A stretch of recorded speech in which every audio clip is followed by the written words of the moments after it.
It's Sunday afternoon and I'm having a little refreshment. Actually, it's in lieu of a sedative. So it's Sunday afternoon and I'm thinking to myself, okay, what's been going on in politics? Margie, why do you bother? Why do you bother? So anyway, this healthcare reform thing, I know I'm going out of my mind with it. But did you see that stupid Joe Wilson scream, liar, at the president? Come on.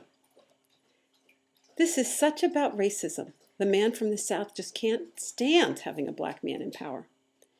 Then you have these people that are spreading these hate-mongering rumors and misinformation and just downright lies about the health care plan. People like Dick Morris, the same Dick Morris who said that Palin was articulate and brilliant in the future of America. There's a man with a vision. Anyway, so it's Sunday afternoon. Cheers for Sunday. We made it through. We're about to start another week. Then we got these crazy people dressed up as Minutemen going down to march in Washington, D.C., protesting the healthcare reform. It's kind of like getting to be like Lord of the Flies, where those supposedly civilized little boys all turned crazy, thinking there was a monster, and they acted horribly. So tell me something. I'm sitting in church today and I'm thinking to myself, what would Jesus do? I know. Jesus would have me paint a swastika on the president. Then I hear more about the death panels. I know. Jesus would have me lock and load and go to a town hall meeting. And then I think some more about the country. And I think more about this healthcare thing.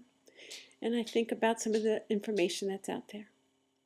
I know what the answer would be when I said, what would Jesus do? It would have me paint Obama to make him look like Hitler, who killed millions of people. Yeah, that was the answer I got from the sermon.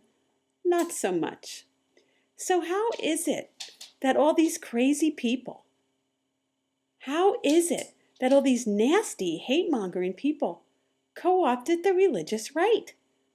Well, what religious right? These are religious wrong. I know it's open to interpretation and all, but nowhere in the New Testament do I see Jesus doing these things. And yet, they're speaking about it from the pulpit. Give me a break. This is racism. This is about white people not liking a black man in power. This is about a threat to corporate greed. Do you know who makes money on our current healthcare plan? On our current system? Oh, and by the way, we have socialized medicine for some older people. It's called Medicare. We're not doing away with that. I'm glad. You know who makes the money on the current system? The insurance companies and the big CEOs at those companies. No one else. Not even the poor doctors. They're schmucks now caught in the system. Nobody's making money. Except a few, a very, very few. And we don't have good health care. We just don't. Stop lying to yourself. So anyway, I'm thinking, okay, what would Jesus do? He would probably think before he spoke. He would probably read what was out there and reasonable. You know what? AARP. Okay, I know. All right, I read it because I get it. So what? Get over it. They have dating ads in there that are actually quite fun, little retreats you can go on with some of these older gents. Not bad. I'm thinking about doing it myself. But anyway, I don't really qualify yet, but I get the magazine anyway. They did a really good article. It was very thoughtful, very accessible on the healthcare reform and what the bullshit is and what the bullshit's not. Read it. Read anything. Read several things. Again, a little discernment goes a long way. Auntie Margie's all for that.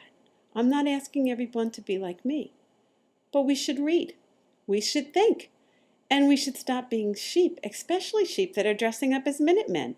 That's really tacky. It's not even a good color.